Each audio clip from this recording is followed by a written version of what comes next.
Bonsoir, Didier Cosse, expert pour News Assurance. Une nouvelle fois, nous allons parler des dégâts des eaux.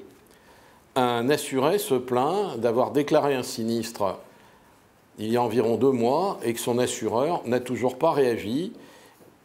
Et il se pose la question de savoir si l'absence de réaction de son assureur est normale.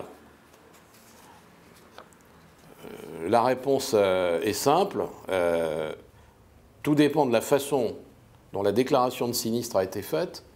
Et si elle a été faite de manière trop vague, trop peu circonstanciée, l'assureur peut comprendre qu'il y a eu une fuite, mais si on a oublié de lui préciser qu'il y avait des dommages dans le local de l'assuré, il a pu penser qu'il y avait une fuite chez l'assuré qui avait provoqué des dommages chez un voisin, et ça le dispense d'intervenir puisque c'est l'assureur du voisin qui va gérer l'expertise des dommages du voisin.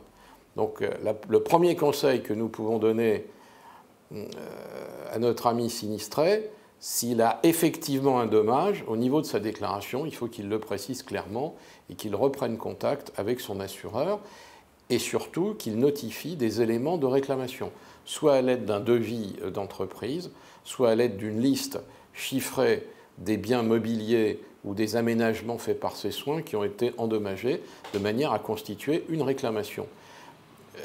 Par précaution, la transmission de cette réclamation doit être faite par lettre recommandée pour donner date certaine, et on peut éventuellement mentionner une mise en demeure de procéder au paiement du sinistre, ce qui aura en outre l'avantage de provoquer une interruption de la prescription biennale.